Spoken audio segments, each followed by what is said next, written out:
Hello everybody, welcome to this new lecture in the mathematical physics series. हम लोग Fourier transform के कुछ examples देख रहे थे। ओके, इस लेक्चर में मैं अगेन जो हमने पिछले लेक्चर में रेक्टेंगल फंक्शन को यूज़ करके उसका फूरियर ट्रांसफॉर्म निकाला था रेक्टेंगल फंक्शन का, उससे मैं कुछ और रिजल्ट्स की बात करूँगा। इनफैक्ट उसे आप ये समझ सकते हैं फूरियर ट्रांसफॉर्म को हम अप्लाई किस तरह से करते हैं। ओके, लेकिन उससे पहले मैं एक छोटा सी पॉइंट और वो कवर करना चाहूँगा। ये पीछे मैंने कहीं पे थोड़ा सी मेंशन जरूर किया था, sine and cosine Fourier transform जो थे। ओके, थोड़ा सी उसको एक एग्जांपल की तरह देख लेते हैं। रिमेंबर, हमारे पास जब ये फंक्शन था, रेक्टेंगल फंक्शन जो था, जो एक ए माइनस ए से ए के बीच उसकी वैल्यू 1 थी और बाकी जगह वो सब जगह 0 था। ओके, माइनस ए से पीछे भी और प्लस ए से आगे भी, समथिंग लाइक दिस, इस तरह का फंक्शन। तो इसका जब हमने फूरियर ट्रांसफॉर्म, और जब मैं सिंपली फूरियर ट्रांसफॉर्म कहता हूँ तो उसका मतलब फुल फूरियर ट्रांसफॉर्म, या और क्लियर कहूँ तो एक्सपोनेंशियल फूरियर ट्रांसफॉर्म। ओके, जब जिसकी डेफिनेशन हम इस तरह से लेते हैं, ये वाला हमने अपनी डेफिनेशन में 1/√2 का फैक्टर लिया है, इंटीग्रेशन माइनस इन्फिनिटी, और कर्नल ऑफ इंटीग्रेशन हम e⁻+i⁻t के साथ वर्क कर रहे हैं। तो जब मैं सिंपली फूरियर ट्रांसफॉर्म कहूँ तो इस तरह का एक्सप्रेशन का मतलब, तो इस फंक्शन के रेक्टेंगल फंक्शन का फूरियर ट्रांसफॉर्म हमारा ये आया था। Okay, this. तो बाकी इसका डिस्कशन हमने कर लिया था, इन्वर्स विड्थ वगैरह का, लेकिन अब कुछ और फीचर्स देखते हैं। पहले जो ये साइन और कोसाइन फूरियर ट्रांसफॉर्म है, इनकी डेफिनेशंस ये हैं। माना आपके पास कोई फंक्शन है एफ टी इन टी स्पेस, तो उसका फूरियर कोसाइन ट्रांसफॉर्म जो है, देखिए इसके लिए भी मैं सिंबल यूज़ कर रहा हूँ एफ टिल्डा ओमेगा, लेकिन साथ में ये सी लिखा हुआ है, सी फॉर कोसाइन। तो फूरियर कोसाइन ट्रांसफॉर्मेशन की ये डेफिनेशन है, एफ सी टी में शॉर्ट में लिख सकता हूँ। फूरियर ट्रांसफॉर्म को सिंपली एफ टी, इनवर्स को आई एफ टी लिख सकता हूँ, कोसाइन को एफ सी टी, ऐसी फूरियर साइन नीचे की लाइन में आएगा दिस। तो इसकी डेफिनेशन जो है वो ये है, √2/पाई। इस फैक्टर को मैं नॉर्मलाइजेशन फैक्टर कहूँगा। ओके, जैसे जो फूरियर ट्रांसफॉर्म में हमारा ये फैक्टर 1/√2 है, वो वहाँ का नॉर्मलाइजेशन फैक्टर है।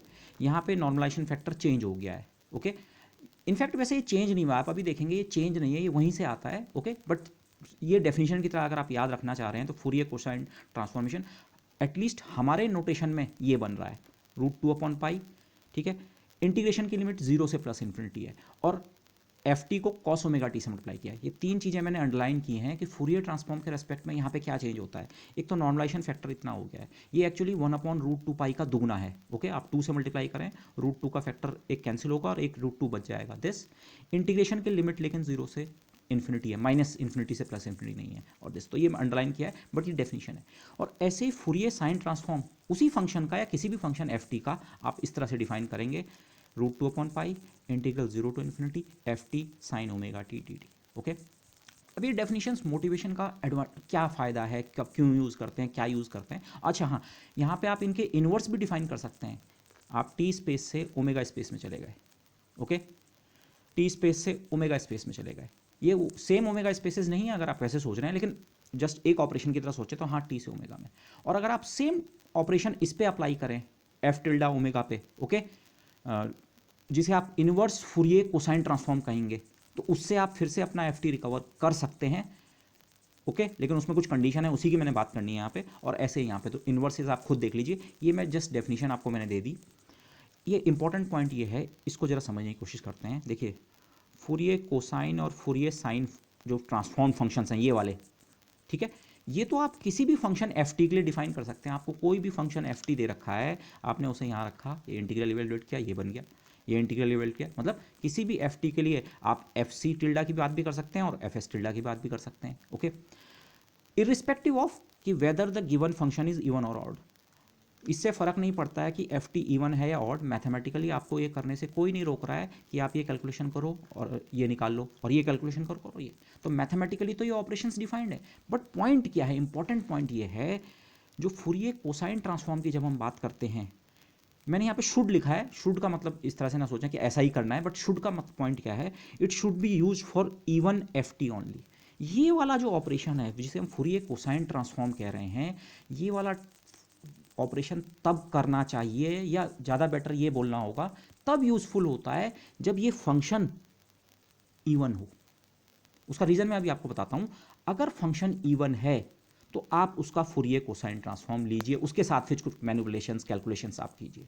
और सिमिलरली अगर फंक्शन ऑड है तो उसका साइन ट्रांसफॉर्म आप ले सकते हैं। वैसे तो मैथमेटिकली आपको करने से कोई नहीं रोक रहा है, अगर फंक्शन ऑड भी है ले लो उसका cosine transform. Okay, function even भी है वो ले लो, या फंक्शन की कोई डेफिनेट पैरिटी नहीं है, ना फंक्शन इवन है ना ऑड है, तभी भी आप उस पर ये ऑपरेशन कर सकते हैं, ठीक है। लेकिन इश्यू क्या है, मैं पहले इसको पढ़ लूँ फिर समझाता भी हूँ आपको।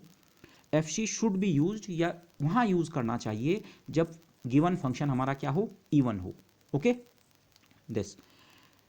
उसका रीज़न ये है, if one wishes to recover back F T using the inverse cosine transformation, because the Fourier cosine transformation loses the information about the odd part of F T. इसको इस तरह समझें, मैथमेटिकली तो आप ये किसी भी फंक्शन के लिए ये कर सकते हैं, बट से मैं 3 केस अलग अलग लेता हूँ।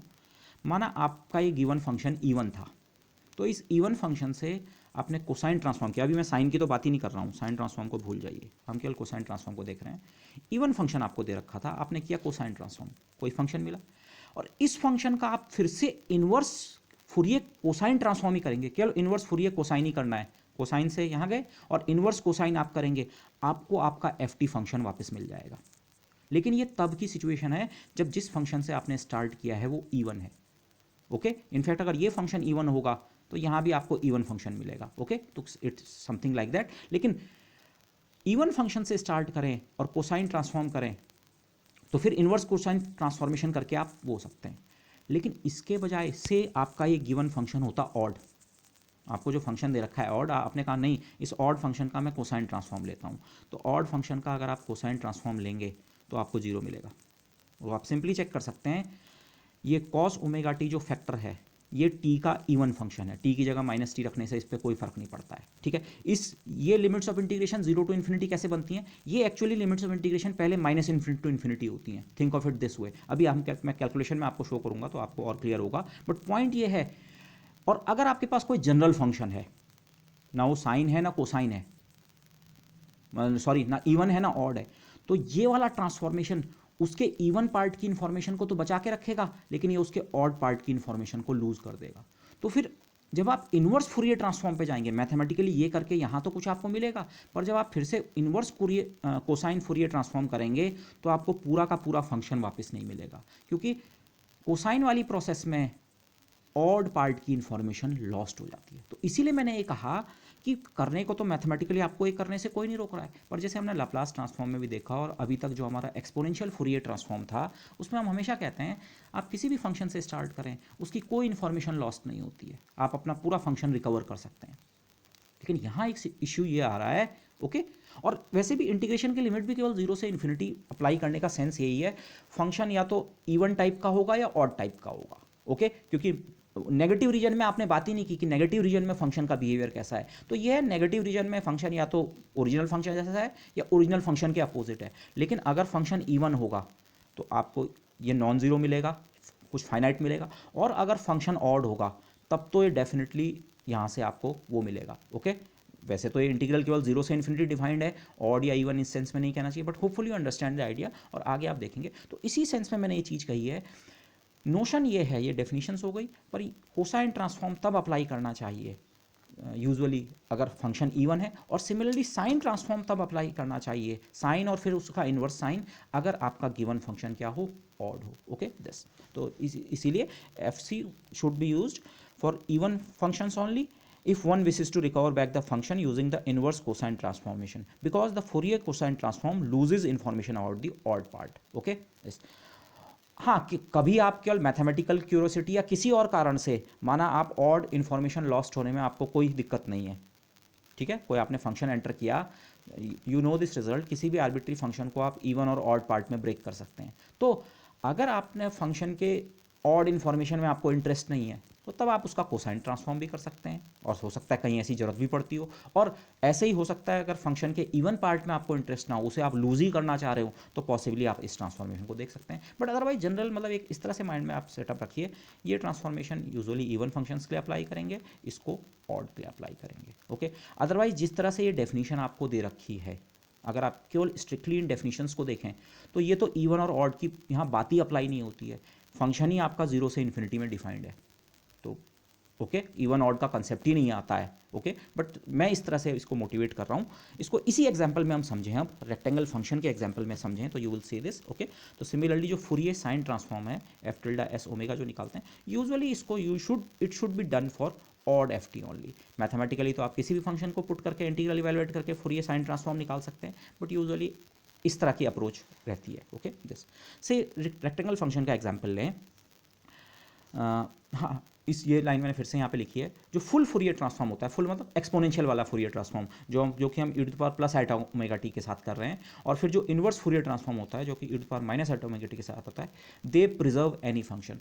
फंक्शन इवन हो ऑड हो, बात करने की जरूरत भी नहीं है, कोई भी फंक्शन हो, ओके, तो वो उसकी इन्फॉर्मेशन को ये और ये प्रिजर्व करके रखते हैं। आपने फूरियर ट्रांसफॉर्म किया, आप टी स्पेस से ओमेगा स्पेस में गए, ओमेगा स्पेस वाले फंक्शन का फिर से इन्वर्स फूरियर ट्रांसफॉर्म करो, आपको आपका इनिशियल फंक्शन पूरा का मतलब कुछ भी इन्फॉर्मेशन लॉस नहीं होगी, सेम फंक्शन आपका रिकंस्ट्रक्ट होकर आपको वापस मिल जाएगा, ओके। ये इसकी फीचर है। सेम है रेक्टेंगल फंक्शन वाला जो हमने एग्जांपल किया था, उसको फिर से देखें यहाँ पे शॉर्ट में हुआ क्या था उसमें। इसमें कोसाइन ट्रांसफॉर्म एक तरह से छुपा हुआ है, यहाँ पे बेसिकली हम कोसाइन ट्रांसफॉर्म ही कर रहे थे। कैसे? ये था हमारा रेक्टेंगल फंक्शन, माइनस ए से ए तक 1 है और बाकी सब जगह 0। तो आप सिंपली देखें ये इवन फंक्शन है। अगर आप हमारा मिरर वाला वो अप्लाई करें तो जैसा फंक्शन इधर है वैसा इधर है, इतनी दूरी तक प्लस ए तक 1 है, माइनस ए तक 1 है और फिर 0 है। तो ये, लेकिन इसको हमने मैथमेटिकली कैसे इवेलुएट किया था? आपने इंटीग्रल को 3 पार्ट्स में ब्रेक किया था। माइनस इन्फिनिटी से माइनस ए तक 0 है, माइनस ए से ए तक फंक्शन की वैल्यू 1 है और फिर उससे आगे फिर 0। लेकिन अभी मैंने इस 1 वैल्यू को सिंपली ऐसा लिख दिया, ये फंक्शन एक्चुअली इवन फंक्शन है, ठीक है। तो एफ इवन, बाद में एफ इवन इस केस में 1 के बराबर है, बट ये है इवन फंक्शन। और e to the power iota omega T को आप स्प्लिट करें ऑयलर रिजल्ट से, तो this is cos omega t plus iota sine omega t d T.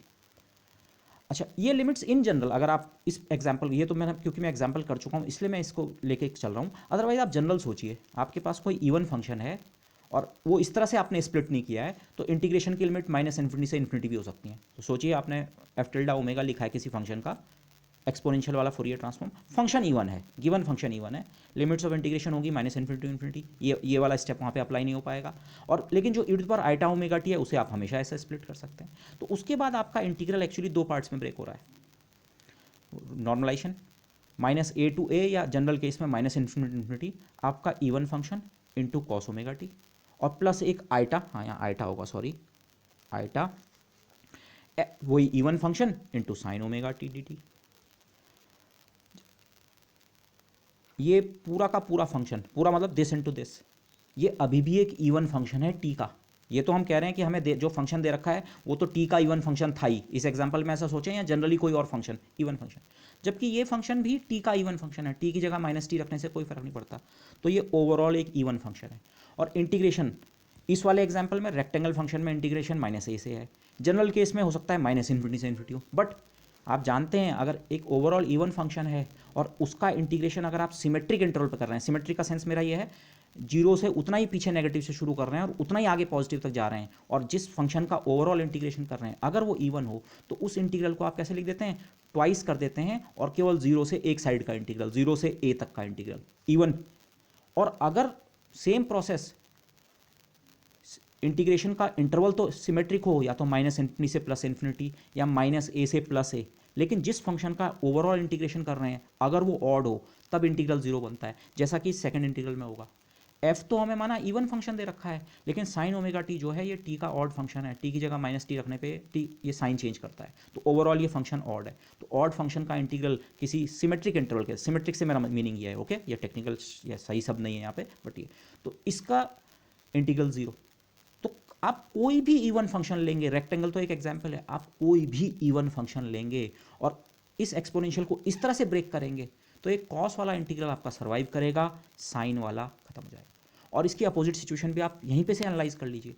उसके बजाय अगर जो हमें फंक्शन जिसका फूरियर ट्रांसफॉर्म लेने को कहा गया है, एक्सपोनेंशियल वाला ही फूरियर ट्रांसफॉर्म, ऑर्डिनरी वाला, फुल वाला, बाय द वे वो फंक्शन ऑड होता तो तब ये वाला इंटीग्रल खत्म होता, क्योंकि ऑड इंटू इवन ये फंक्शन ऑड बनता, ये इंटीग्रल वैनिश होता और ये वाला सर्वाइव करता। तो अगर फंक्शन इवन या ऑड है तो जब हम e to the power iota omega T को स्प्लिट करते हैं तो उसके कोसाइन या साइन पार्ट में से केवल एक इंटीग्रल सर्वाइव करता है। अभी हम इवन का केस देख रहे हैं, तो हो क्या रहा है? अच्छा, ये इंटीग्रल वैनिश क्यों करते हैं? वैसे आपको ये क्लियर होना चाहिए।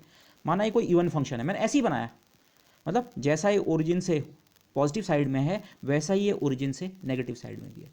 तो माइनस ए से ए तक का इंटीग्रल अगर है, माना है माइनस ए से ए, तो इंटीग्रल का मतलब होता है एरिया अंडर द कर्व। तो जितना एरिया यहाँ ऑक्यूपाई हो रहा है उतना ही यहाँ, तो आप केवल एक साइड का एरिया इवैल्यूएट कर लो, 0 से ए तक का इंटीग्रल, और उसका दुगना कर दो। इवन इंटीग्रल में हम ऐसा करते ही हैं, करेंगे भी अभी।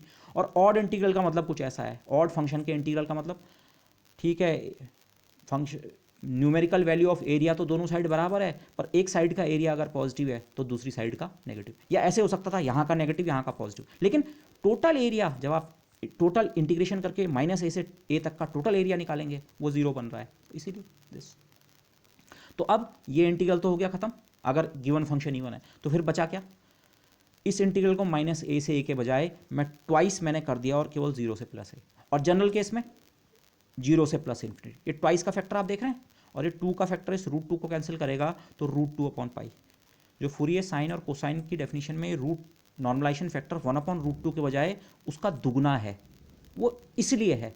और वहाँ तब इंटीग्रल भी तो आपका केवल एक ही साइड में डिफाइन करते हैं, 0 से इन्फिनिटी। ओके, तो 0 से इन्फिनिटी तक नहीं जाने की जरूरत है, क्योंकि ए से आगे तो हमारा फंक्शन वैसे भी 0 है। ओके, ए से आगे तो ये फंक्शन 0 है, तो इसीलिए इंटीग्रल इस समय केवल प्लस ए तक गया। और अगेन मैंने एफ टी की जगह 1 रख दिया, मैं रेक्टेंगल फंक्शन के एग्जाम्पल पे कंसंट्रेट कर रहा था, बट पॉइंट यही था।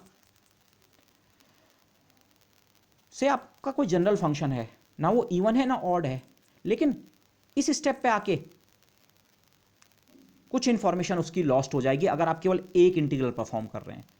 ओके, अगर आप केवल कोसाइन ट्रांसफॉर्म कर रहे हैं तो इवन वाली इंफॉर्मेशन सुरक्षित रहेगी, और अगर आप साइन ट्रांसफॉर्म कर रहे हैं तो ऑड वाली इंफॉर्मेशन सुरक्षित रहेगी। ओके दस, तो ये अच्छा, तो यहाँ से आप डेफिनेशन देख सकते हैं, ये 2 से अगर मैं फैक्टर कैंसिल करूँ, ये √2/π इंटीग्रल 0 से प्लस ए, या जनरल केस में 0 से प्लस इन्फिनिटी हो सकता है, अगर रेक्टेंगल फंक्शन की बात नहीं होती, कोई दूसरा फंक्शन 0 से प्लस इन्फिनिटी। 1 हमारा गिवन फंक्शन है F T cos omega T.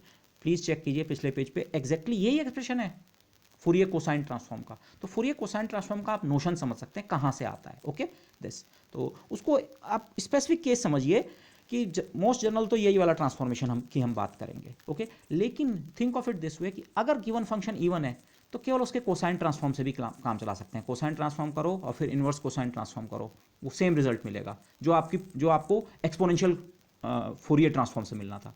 और अगर फंक्शन ऑड है तो फिर से अगेन एक्सपोनेंशियल ट्रांसफॉर्म करने की जरूरत नहीं है, अगर वो आपको किसी कारण से डिफिकल्ट लग रहा है। आप केवल साइन ट्रांसफॉर्मेशन से डील कीजिए और फिर इन्वर्स साइन ट्रांसफॉर्मेशन करेंगे, आपको पूरा का पूरा आपका ऑड फंक्शन वापस मिल जाएगा। Okay, so think of it this वे। तो ये एग्जाम्पल की तरह मैंने सर्व किया, लेकिन आप चेक कीजिए यहाँ पे, अगर आप इस इंटीग्रल को इवेल्युएट करें, से मैं सीधे इस लाइन से स्टार्ट करता कि हाँ फंक्शन रेक्टेंगल फंक्शन है और मैं केवल उसका सीधे सीधे फूरियर कोसाइन ट्रांसफॉर्म निकालूं, तो ये इंटीग्रल करना बड़ा आसान है।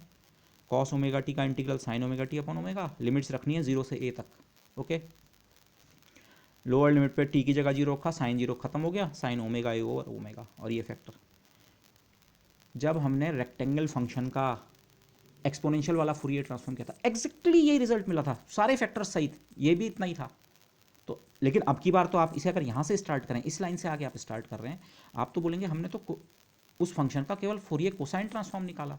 तो वही क्यों, चाहे यहाँ पे हमने एक्सपोनेंशियल ट्रांसफॉर्म निकाला चाहे कोसाइन ट्रांसफॉर्म निकाला, एक ही बात क्यों हुई, एग्जैक्टली सेम बात क्यों हुई, क्योंकि गिवन फंक्शन क्या था, इवन था। Okay, so you must think of it this way, as the function F T, rectangle function जो हमारे एग्जाम्पल में था वो इवन था, तो जो फूरियर कोसाइन ट्रांसफॉर्म निकाला, या जो पिछले लेक्चर में हमने फुल फूरियर ट्रांसफॉर्म निकाला था, वहाँ पे हमने e ओमेगा टी के साथ ही इंटीग्रल किया था, लेकिन रिजल्ट सेम बना।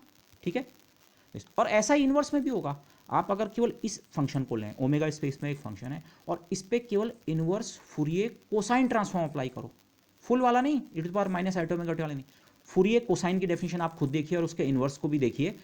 कोसाइन की तो मैंने डेफिनेशन दे रखी है, इन्वर्स कोसाइन की डेफिनेशन देखिए, और उस केवल इन्वर्स को कोसाइन को अगर आप यूज़ करें तो यहाँ से आपको फिर से अपना रेक्टेंगल फंक्शन कंस्ट्रक्ट हो जाएगा। अब रेक्टेंगल फंक्शन के इंटीग्रल इवैल्यूएट करना थोड़ा टिपिकल हो सकता है, बट इन प्रिंसिपल ये चीज़ हमेशा वर्क करेगी। ओके, और सिमिलरली अगर आपका फंक्शन ऑड होता, माना हम किसी ऑड का एग्जांपल लेते हैं, मैंने अभी नहीं लिया किसी ऑड फंक्शन का एग्जांपल, पर से हम एक किसी ऑड फंक्शन का एग्जांपल जब करेंगे तो चाहे आप उसका एक्सपोनेंशियल वाला फूरियर ट्रांसफॉर्म निकालो या केवल उसका साइन फूरियर ट्रांसफॉर्म निकालो, आपको दोनों से सेम रिजल्ट मिलेगा। ओके दिस, और सेम चीज़ इन्वर्स के लिए भी होल्ड करेगी, उस तरह के फंक्शन के लिए, और टाइप के फंक्शंस के लिए। फिर आप एक बार ओमेगा स्पेस में पहुंच गए तो ओमेगा स्पेस से वापस आने के लिए चाहे इन्वर्स फूरियर ट्रांसफॉर्म एक्सपोनेंशियल वाला यूज़ करो या इन्वर्स फूरियर ट्रांसफॉर्म केवल साइन वाला यूज़ करो, साइन इन्वर्स फूरियर ट्रांसफॉर्म, आपको सेम रिजल्ट मिलेगा। ओके तो इसका एग्जाम्पल बाद में देखेंगे। Think of this an example, और इसमें कुछ जो पॉइंट्स मिसिंग है you can supply them on your own. Okay मैं साइन और कोसाइन ट्रांसफॉर्म्स को यूज़ नहीं करूँगा। Okay this but for examination purpose आप थोड़े अपने एंड से खुद ही उसको तैयार कर लें। अच्छा, एक और इंपॉर्टेंट रिजल्ट है, बहुत इंपॉर्टेंट रिजल्ट है, बट अभी मैं इसका प्रूफ नहीं दूंगा, प्रूफ मैं अभी स्किप करूंगा। ओके लेकिन मैं इस रिजल्ट को हम कहीं यूज़ कर सकते हैं। फूरियर ट्रांसफॉर्म की ऐसे सोचिए एक एप्लीकेशन में एक इंपॉर्टेंट रोल प्ले करता है, समथिंग कॉल्ड द पर्सेवल्स थ्योरम या आइडेंटिटी या रिलेशन, जो भी आप कहें, ठीक है। पर्सेवल थ्योरम भी कह सकते हैं या यूजुअली इसे पर्सेवल आइडेंटिटी कहा जाता है, या रिलेशन भी। इनफैक्ट मैं तो यहाँ पे फूरियर ट्रांसफॉर्म्स के संदर्भ में इसका डिस्कशन कर रहा हूँ। जब हमने फूरियर सीरीज़ की बात की थी ना, वहाँ पे भी हम इस रिजल्ट की बात कर सकते थे। ओके लेकिन मैं अभी यहाँ पे इसकी बात करता हूँ।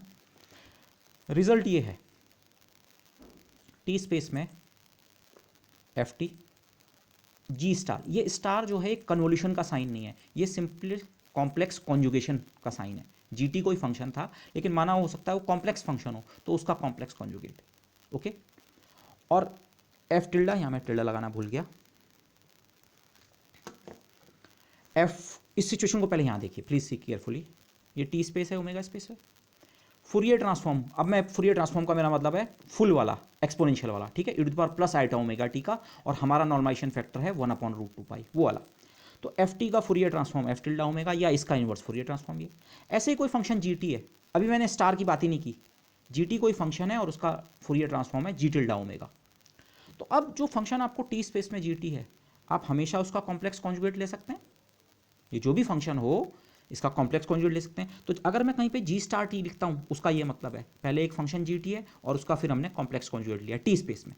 और ऐसे ही जी स्टार ओमेगा का मतलब क्या होगा, जी टिल्डा स्टार ओमेगा का, ये जो जी टिल्डा ओमेगा बना है जो कि इसका फूरियर ट्रांसफॉर्म है, उसका कॉम्प्लेक्स कॉन्जुगेट है।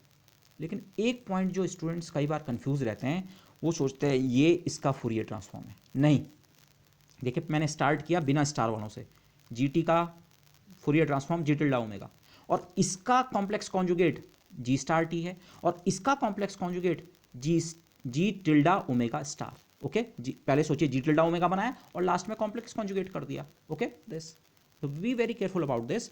इसीलिए मैंने इनके बीच एरो नहीं लगाया, ये एक दूसरे के फूरियर ट्रांसफॉर्म नहीं है किसी, ठीक है, इसको बहुत केयरफुल आपको रहना पड़ेगा, ये इसका फूरियर ट्रांसफॉर्म नहीं है। You have to be very very careful. क्यों ऐसा होता है, एक चीज़ मैंने यहाँ पे केयरफुल रहने के लिए दो चीज़ें लिखी हैं। एक तो स्टार ये कन्वोल्यूशन नहीं है, हमने कन्वोल्यूशन के लिए भी पीछे स्टार साइन यूज़ किया था, पर वहाँ पे हम कन्वोल्यूशन ऐसे लिखते हैं, एक फंक्शन एफ है माना और दूसरा ये एफ स्टार जी, एफ और जी के बीच लिखते हैं, यहाँ जी या एफ के ऊपर स्टार लगा रखा है, कॉम्प्लेक्स कॉन्जुगेट है। ओके एक चीज़ तो ये सिंपली कॉम्प्लेक्स कॉन्जुगेशन का ऑपरेशन है। दूसरा इस चीज़ को देखिए, जो मैंने ये लाइन लिखी है जिसको हम ऐसे लिखते हैं, मैथमेटिकली इसका मीनिंग ये है कि G tilde omega G T का फूरियर ट्रांसफॉर्म है 1/√2π e to the power plus eta omega T integral वगैरह। अब आप इस पूरी इक्वेशन का अगर कॉम्प्लेक्स कॉन्जुगेट लें तो यहाँ बनेगा जी स्टार ओमेगा, ये चीज़ जी टिल्डा ओमेगा का complex conjugate G tilde star omega. Real parts पे कोई फर्क नहीं, 1/√2π पे, इंटीग्रेशन पे, उसके लिमिट्स पे कोई फर्क नहीं, dt पे कोई फर्क नहीं। ओके लेकिन जी टी की जगह जी स्टार टी हो सकता है, जी फंक्शन इन जनरल कॉम्प्लेक्स हो तो जी स्टार टी ये चीज़ है, ये जी का कॉम्प्लेक्स कॉन्जुगेट कुछ जो होता था जी स्टार टी। ओके लेकिन इंपॉर्टेंट पॉइंट ये है, ये एक्सपोनेंशियल में आइटा है तो ये प्लस आइटा का हो गया माइनस आइटा। तो अगर किसी ने आपके सामने ये डेफिनेशन लिख रखी है तो आप इस चीज़ को देख के बोलेंगे अरे ये फूरियर ट्रांसफॉर्म नहीं थोड़ी है, ये तो इन्वर्स वाला रिलेशन है। फूरियर ट्रांसफॉर्म तो हम तो प्लस आइटा ओमेगा टी के साथ डिफाइन करते हैं, तो यहीं से आप देख लीजिए। बल्कि आप इन्वर्स भी मत सोचिए, आप ये बोलिए ये फूरियर ट्रांसफॉर्म तो नहीं है। तो इसीलिए मैंने कहा आप ये कन्फ्यूज़न ना करें कि ये इसका फूरियर ट्रांसफॉर्म है, ये इसका फूरियर ट्रांसफॉर्म है, जी टिल्डा जी का फूरियर ट्रांसफॉर्म है, पर स्टार में वो सिचुएशन नहीं है कि जी टिल्डा का स्टार भी जी स्टार का फूरियर ट्रांसफॉर्म होगा। नो, ये रिलेशनशिप नहीं है। So you have to be very very careful about this. Okay in general अगर फंक्शन रियल है तब अलग सिचुएशन हो सकती है, बट इन जनरल आप इसको इसका फूरियर ट्रांसफॉर्म ट्रीट नहीं कर सकते हैं। So you have to be careful about this. Okay, आप इस रिलेशनशिप को इसी तरह से याद रखिए। एफ की तो हम कुछ बात ही नहीं कर रहे हैं, एफ स्टार वगैरह की तो वहाँ तो कन्फ्यूजन नहीं है, लेकिन जी और जी स्टार और जी टिल्डा स्टार वगैरह में ये रिलेशन है, ये तो इसका फूरियर ट्रांसफॉर्म है, ये नहीं है। मैथमेटिकल ऑपरेशन की तरह इसका और इसका रिलेशन जो है इनवर्स वाला है। ओके, ये अगर आप कह सकें तो ये आप कहेंगे ये इसका इनवर्स फूरियर ट्रांसफॉर्म है। लेकिन जिस तरह से हम फूरियर ट्रांसफॉर्म भी कह रहे हैं, हम फूरियर ट्रांसफॉर्म कहते हैं टी स्पेस से ओमेगा स्पेस में, तो वो कहना भी सही नहीं होगा, वो और कन्फ्यूजन कॉज करेगा। लेकिन मैथमेटिकली इसका स्टेटमेंट इस समय इनवर्स फूरियर ट्रांसफॉर्म का है, तो इसीलिए इस चीज़ को ध्यान रखें। ओके, अच्छा, तो ये रिजल्ट सिंपली ये कहता है, माना टी स्पेस में है, आपने एफ टी लिया और जी स्टार टी, जी टी नहीं जी स्टार टी, इसको मल्टीप्लाई किया और इंटीग्रेट कर दिया पूरे रीजन में माइनस इन्फिनिटी। तो अगर ओमेगा स्पेस में आप इसको लें और इसको लें, ये इसका फूरियर ट्रांसफॉर्म नहीं है, लेकिन इस वाले फंक्शन को लें और इनको मल्टीप्लाई करें और पूरे ओमेगा के ऊपर इंटीग्रेट कर दें फ्रॉम माइनस इन्फिनिटी, दोनों जगह से इंटीग्रल सेम बनेगा। तो ये एक बहुत इंपॉर्टेंट रिजल्ट है। अब इसके मैं आपको चाहूँगा थोड़ा सी, मैं आपको इसे आप टास्क भी समझ लीजिए, इसको खुद से थोड़ा नेट से या आपके जो बुक्स हैं उससे थोड़ा सर्च करके इसके प्रूफ को करने या समझने की कोशिश कीजिए। ओके, वैसे इसका प्रूफ अगर हम थोड़ा सी डिराक डेल्टा पढ़ लेंगे, और आई होप आगे मैं कहीं पे डिराक डेल्टा को डेफिनेटली इंट्रोड्यूस करने की कोशिश करूँगा। मैंने पीछे एक बहुत हल्की हिंट आपको दी थी, लेकिन क्योंकि हमने आगे टेंसर एनालिसिस पढ़ना है, वहाँ पे हम थोड़ा क्रॉनिकल डेल्टा पढ़ेंगे, और मैं चाह रहा हूँ मैं उधर कहीं पे ही मैं आपको डिराक डेल्टा भी इंट्रोड्यूस करूँ। बट एक बार डिराक डेल्टा टूल अगर मेरे पास इस समय होता तो इसका प्रूफ एक्चुअली 2 लाइन का हो जाता। ओके, लेकिन अभी वो प्रूफ आपके काम का नहीं है, तो इसलिए मैंने वो प्रूफ नहीं दिया, और लेंदी प्रूफ मैं अभी नहीं करना चाह रहा हूँ। ठीक है, इसलिए मैं कह रहा हूँ आप खुद से देख लीजिए, बाद में हम डिस्कस कर सकते हैं। बट ये, लेकिन अभी मैं प्रूफ को अगर हम साइड रख दें, this result holds. Okay, this. अच्छा, दूसरा पॉइंट यहाँ पे एक और ध्यान रखें, हाँ एक और चीज़ ध्यान रखें, जिस तरह के नॉर्मलाइजेशन कन्वेंशन से मैं वर्क कर रहा हूँ, हम वर्क कर रहे हैं कि हम फूरियर और इन्वर्स फूरियर ट्रांसफॉर्म में दोनों में 1/√2 का फैक्टर लेते हैं, उस केस में ये रिजल्ट है। अगर आपका नॉर्मलाइजेशन कन्वेंशन अलग है तो यहाँ एडिशनल फैक्टर्स हो सकते हैं। ओके, 2 का या 1/2 का या कुछ और, तो वो आप अपनी डेफिनेशन अगर चेंज कर रहे हैं तो थोड़ा केयरफुल रहिएगा। Okay, depending on your convention वो डेफिनेशन चेंज हो सकती है। बट हम जिस तरह से जो जिसे हम कहते हैं, हम नॉर्मलाइजेशन फैक्टर सिमेट्रिक लेते हैं, फूरियर और इन्वर्स फूरियर दोनों में हमारा 1/√2 आता है, तो उसके कारण एग्जैक्ट रिलेशन ये है। Okay, this. अदरवाइज फिर नॉर्मलाइजेशन कन्वेंशन से रिजल्ट पे थोड़ा फर्क पड़ सकता है।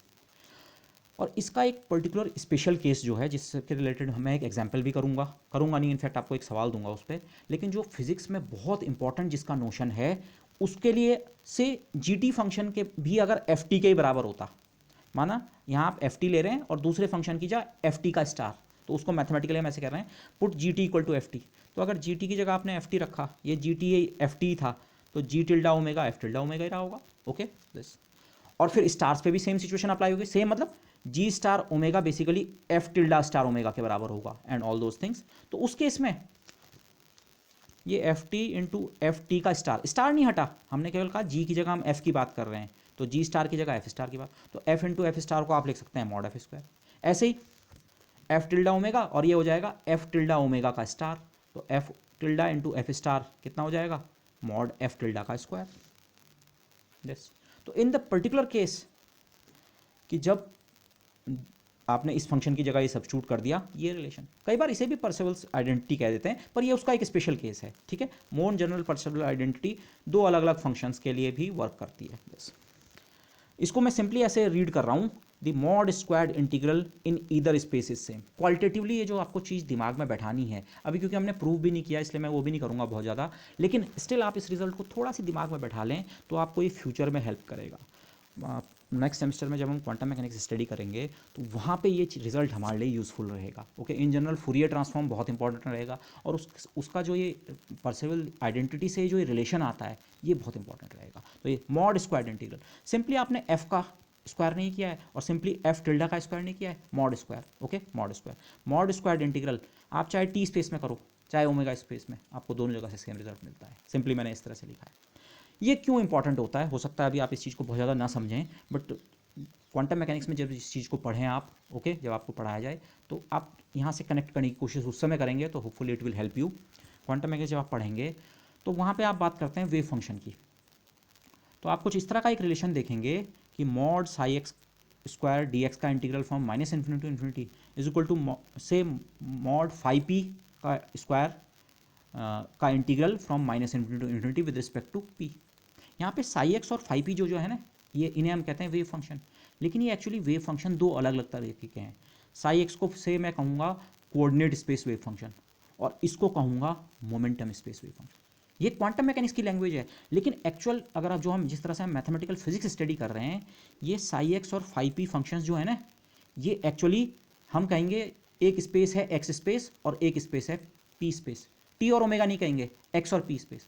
और ये साई एक्स और फाइव पी एक दूसरे के फुरिये कॉन्जुगेट्स हैं। मतलब अगर एक्स स्पेस में आपके पास साई एक्स है, टी स्पेस के बजाय एक्स स्पेस साई एक्स, तो पी स्पेस में आपके पास फाइव पी फंक्शन है, इसका फुरियर ट्रांसफॉर्म ये है और इसका इन्वर्स फुरियर ट्रांसफॉर्म ये है।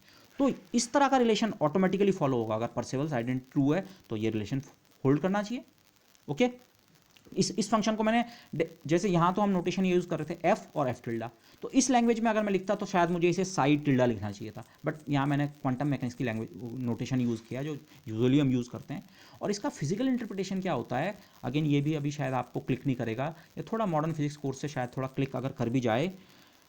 The total probability of finding the particle is same, ये स्टेटमेंट फिजिकली इसका मीनिंग ये है, आप चाहे पोजिशन स्पेस में देखो चाहे मोमेंटम स्पेस में देखो, से आपके पास एक सिंगल पार्टिकल है, आपने जिसे हम प्रोबेबिलिटी इंटीग्रल कहते हैं उसको माना आपने वन पे नॉर्मलाइज कर रखा है, तो चाहे आप पार्टिकल के पाए जाने की probability, total probability position space में ढूंढो, पोजीशन स्पेस में एवेल्युएट करो या मोमेंटम स्पेस में एवेल्युएट करो, आपको दोनों जगह से सेम आंसर मिलेगा, क्योंकि सिस्टम में है तो पार्टिकल एक ही। देखिए क्वांटम मैकेनिक्स में इस चीज़ का इंटरप्रिटेशन ऐसा होगा, क्वांटम मैकेनिक्स से आप हल्का अनसर्टेनिटी प्रिंसिपल तो जानते हैं, तो रफली पार्टिकल से आपके पास सिस्टम में एक पार्टिकल है, तो हो सकता है उसकी पोजीशन अनसर्टेन हो, लेकिन जब आप पूरे माइनस इन्फिनिटी से इन्फिनिटी तक उस पार्टिकल की प्रोबेबिलिटीज़ को ऐड करेंगे तो उन प्रोबेबिलिटीज़ का सम आपका वन बनना चाहिए। माना ये इंटीग्रल हमने वन के बराबर बना दिया, क्योंकि पूरे स्पेस में आपके पास एक पार्टिकल है, तो इस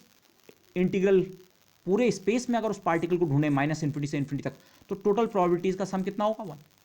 लेकिन उस पार्टिकल का मोमेंटम कुछ भी हो सकता है वो पार्टिकल रेस्ट पे हो या उसका बहुत हाई मोमेंटम हो या बहुत लो मोमेंटम हो। तो जैसा पोजीशन में अनसर्टेनिटी होती है वैसे मोमेंटम में भी अनसर्टेनिटी हो सकती है, मतलब पार्टिकल के अलग अलग मोमेंटम से पाए जाने की अलग अलग प्रोबेबिलिटी हो सकती है। लेकिन अगर आप सारे मोमेंटम्स के ऊपर माइनस इन्फिनिटी से प्लस इन्फिनिटी तक के मोमेंटम्स के ऊपर सारी प्रोबेबिलिटीज़ को ऐड करें तभी भी आपको वन ही मिलेगा। रीज़न, सिस्टम में पार्टिकल तो आपके पास एक ही है। ओके, पॉसिबली ये अभी आप बहुत ज़्यादा नहीं समझ पा रहे होंगे, बट ये मैंने इंट्रोड्यूस ही मेनली इसलिए किया है परसेवल्स आइडेंटिटी।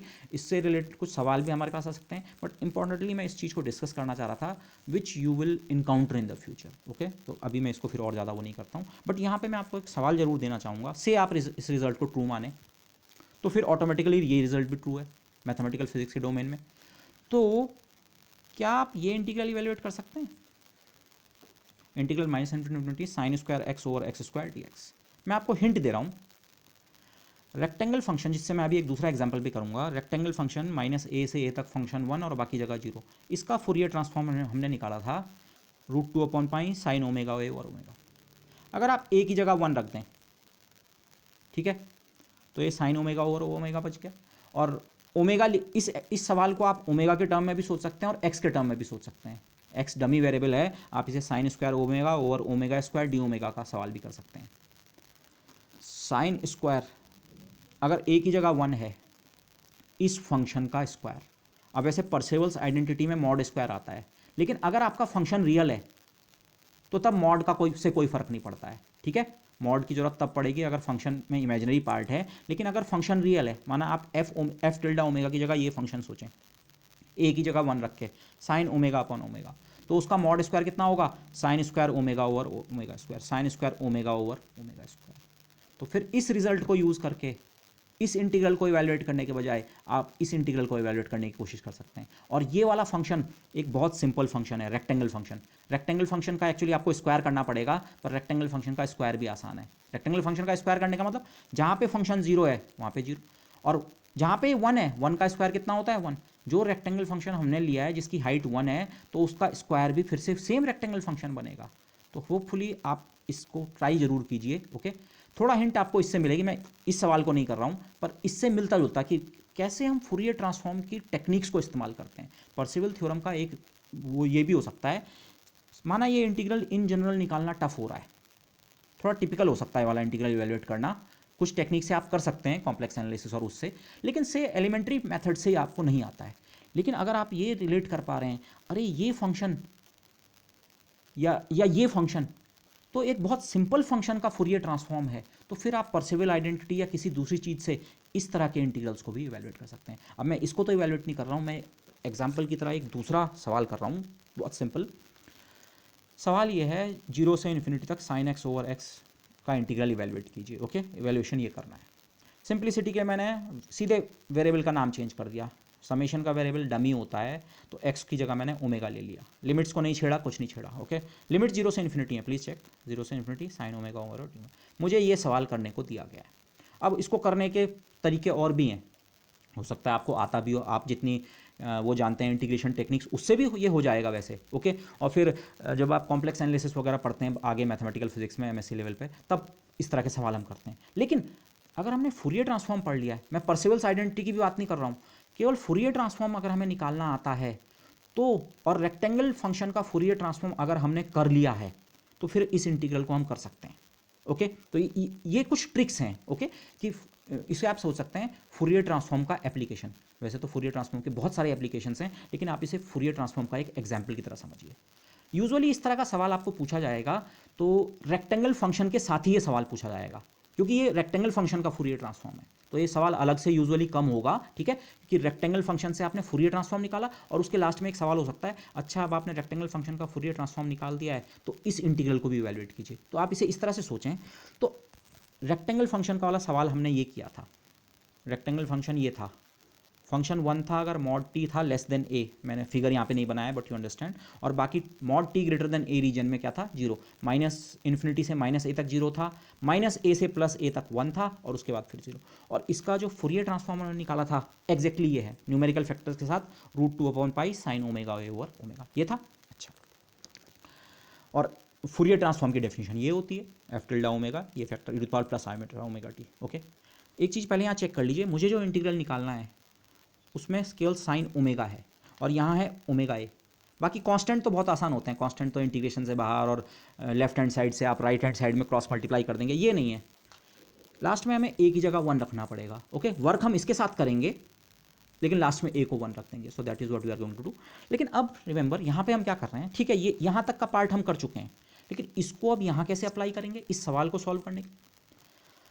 अगर ये इसका फूरियर ट्रांसफॉर्म है तो फिर इसको इसके टर्म्स में कैसे निकालेंगे, इनवर्स फूरियर ट्रांसफॉर्म से। एफ टी जो है वो आप एफ टिल्डा ओमेगा से निकाल सकते हैं, अब की बार इनवर्स फूरियर ट्रांसफॉर्म अप्लाई करना पड़ेगा। यहाँ kernel plus eta omega T था तो यहाँ माइनस ओमेगा टी, और इंटीग्रेशन टी के बजाय ओमेगा। ये गलती ना करें, ठीक है, जैसे जल्दीबाजी में मेरे से भी गलती हो गई थी, मैंने डी टी लिख दिया था। अब की बार आप ओमेगा स्पेस में खड़े हैं, ओमेगा स्पेस से वापस टी स्पेस में आना चाह रहे हैं, तो इंटीग्रेशन ओमेगा के ऊपर होगा। इंटीग्रेशन के बाद ओमेगा वेरिएबल खत्म हो जाएगा और बचेगा टी, और वो एफ टी होगा अगर आपने नॉर्मलाइजेशन वगैरह फिर से सही लिया है 1/√, हमारी डेफिनेशन में ये है, तो ये ठीक है। अच्छा, तो एफ टिल्डा ओमेगा की जगह ये रखो, एफ टिल्डा ओमेगा की जगह अगर आप ये रख रहे हैं तो इसका मतलब ये जो एफ टी है वो ये मिलेगा, रेक्टेंगल फंक्शन। अब मैंने इस फंक्शन को ऐसा नहीं लिखा, केवल एफ टी लिखा है, लेकिन ये एफ टी मतलब ये है, तो ये हमारा एफ टी जो हमारा रेक्टेंगल फंक्शन है हमें वापस मिल जाएगा अगर मैं एफ टिल्डा ओमेगा की जगह ये सब्स्टिट्यूट कर दूँ। तो एफ टिल्डा ओमेगा की जगह मैंने ये सब्स्टिट्यूट किया, ठीक है, ये √2 से √2 कैंसिल, 1/√2 मिल के this again sine omega over omega, और e minus iota omega T को मैंने स्प्लिट कर दिया, इनफैक्ट ये प्लस नहीं होगा यहाँ पे, minus, sorry my mistake, cos omega T minus sign omega T T T.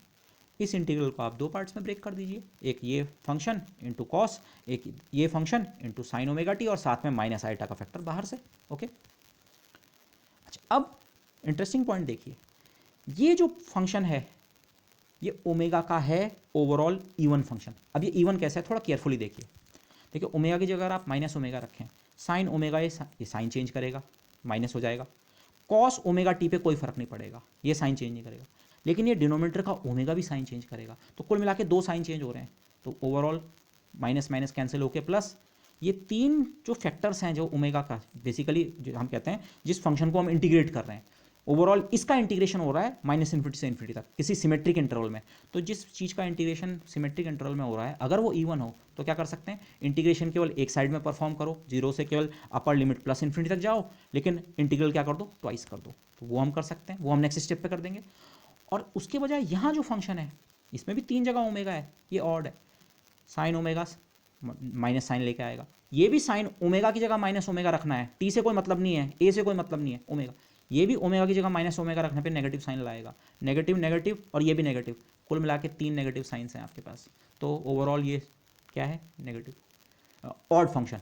और ऑड फंक्शन का इंटीग्रल सिमेट्रिक इंटरवल में कर रखा है तो वो आपको कितना देगा, 0। तो ये प्लस माइनस आइटा की गलती इसीलिए इंपॉर्टेंट नहीं है हुई यहाँ पे, ठीक है, अदरवाइज थोड़ा केयरफुल रहना चाहिए वाइल डूइंग कैलकुलेशंस, ओके।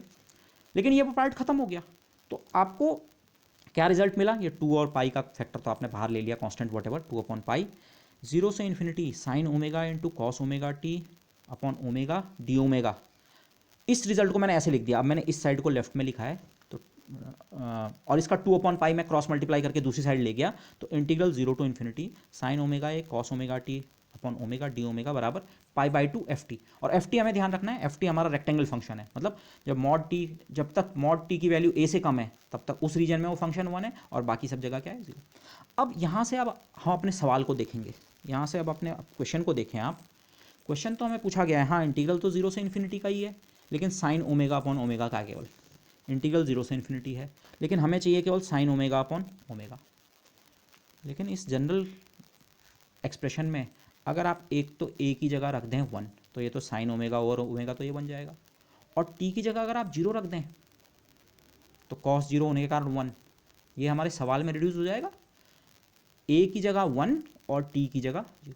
हो सकता है अगर मेरे को कोई दूसरा सवाल दिया होता तो मुझे a और t की कुछ और वैल्यू रखनी पड़ती, पर अभी जो हमने सवाल लिया था हमने किया कुछ नहीं है, इसेंशियली किया कुछ भी नहीं, Fourier transform, inverse Fourier transform में सब्स्टिट्यूट किया, वहाँ भी इंटीग्रल इवेल्युएट नहीं किया हमने, इंटीग्रल के इवेल्युएशन का सवाल नहीं आया, वो तो केवल उसका इवन और ऑड पार्ट एक अलग कर दिया, और उसके बाद ये जो एक्सप्रेशन बचा इससे हम अपने सवाल को देखने लगे, अरे ये तो हमारे सवाल की तरह रिड्यूस हो सकता है अगर मैं a की जगह 1 और t की जगह 0 रख दूँ, तो रख दो a की जगह 1 t की जगह 0, लेकिन a की जगह 1 t की जगह 0 लेफ्ट में रखोगे तो राइट में भी रखना पड़ेगा, तो राइट में उसका असर देखना पड़ेगा, मतलब क्योंकि इस फंक्शन की वैल्यू खुद t और a की रिलेशनशिप पे डिपेंड करती है, मॉड t a से कम है या ज़्यादा है, तो उससे तो लेट्स डू दैट, a की जगह 1 t की जगह 0, तो लेफ्ट हैंड साइड तो बन गया इंटीग्रल 0 से infinity sine omega upon omega cos of 0 that is equal to 1। Simply right hand side में जरा चेक करो, सिंपली π/2 बनेगा, क्यों, हमने जो कंडीशन रखी है t कितना रखा है 0 और a कितना रखा है 1, 0 1 से कम होता है क्लियरली, इसमें तो कोई वो नहीं है, 0 या आप मॉड 0 भी लिख सकते हैं, कोई फर्क नहीं पड़ता है, 0 है t की वैल्यू, तो जो हमने कंडीशन ली है उसमें मॉड t a से कम है, ये कंडीशन जो मैंने सब्स्टिट्यूट की है वो इस पहली लाइन के करस्पॉन्डिंग है, mod t less than a, और जब mod t less than a होता है तो ये फंक्शन जो है रेक्टेंगल फंक्शन, इसकी वैल्यू कितनी है 1, तो मतलब जिन कंडीशंस के साथ हमने यहाँ से नेक्स्ट लाइन पे जब हम आए, इन कंडीशंस के अंतर्गत ये राइट हैंड साइड की चीज़ जो ft है इसकी वैल्यू 1 है, तो ये 1 है, तो बाकी क्या बचा π/2, ये π/2 का फैक्टर एक क्रॉस मल्टीप्लाई करके आया था, ठीक है, ये दूसरी साइड लिख दिया था, तो हो तो गया हमारा था। तो एक इंटीग्रल जो अदरवाइज नॉर्मल मेथड से थोड़ा टिपिकल हो सकता है क्योंकि वो एक बहुत सिंपल फंक्शन के फूरियर ट्रांसफॉर्म से रिलेटेड था और वो सवाल हम कर चुके थे, तो इसलिए ये इंटीग्रल हम इवेलुएट कर पाए। तो इस तरह के सवाल भी हमारे पास कई बार आ सकते हैं, ओके, कि फूरियर ट्रांसफॉर्म को यूज़ करके कोई पर्टिकुलर इंटीग्रल इवेलुएट कीजिए, तो ये प्रैक्टिस के साथ ही आपको आता है कि कौन सी ट्रिक वहाँ पे आप यूज़ कर सकते हैं, बट इस तरह की चीज़ें भी हम करते हैं, तो ये फूरियर ट्रांसफॉर्म का एक एप्लीकेशन ये भी हो सकता है to evaluate certain integrals, okay. अच्छा, यहीं पर आप सोच सकते हैं, माना सवाल नहीं था लेकिन सीधे आप यहाँ पे सोचिए, अगर a बराबर 1 और t बराबर 2 हम रखते हैं इसमें, तो ये बनता साइन ओमेगा और ये cos 2 omega, sine omega cos 2 omega upon omega का इंटीग्रल, तो वो कितना होता, अगर a बराबर 1 t बराबर 2 है, a बराबर 1 और t बराबर 2, तो ये वाली कंडीशन फुलफिल नहीं हो रही है, ये वाली कंडीशन फुलफिल हो रही है, 2 1 से ज़्यादा होता है, t मैंने 2 रखा है आपके पास, 2 1 से ज़्यादा है, तो उस केस में फंक्शन कितना होगा 0, अगर ये 1 होता और ये 2 होता, a1 और 2, तब ये वाला इंटीग्रल 0 देता। तो ऐसे सवाल भी आ सकते हैं, बट मैं यहाँ पे मैंने सिंपल एग्जांपल लिया था, ओके, टू शो कि फूरियर ट्रांसफॉर्म को आप कुछ सर्टेन इंटीग्रल्स को निकालने के लिए भी इवेलुएट कर सकते हैं। Okay, I will try doing a few more questions, लेकिन अब इस चैप्टर में मैं बहुत ज़्यादा अब कवर नहीं करूँगा। Gradually we will move towards the next topic which is matrices. Okay, और फिर हम नेक्स्ट उसके बाद टेंसर्स पे जाएंगे, बट बिफोर टेंसर्स से पहले मैट्रिसेस वर्क हम कर लेंगे, तो दैट विल बी यूजफुल और फॉर अस। ओके, लेकिन अभी एक आध सवाल मैं इस पे और करूँगा, okay, related to the Fourier transform and inverse Fourier transform, but for the time being let me conclude my discussion. Thank you everybody.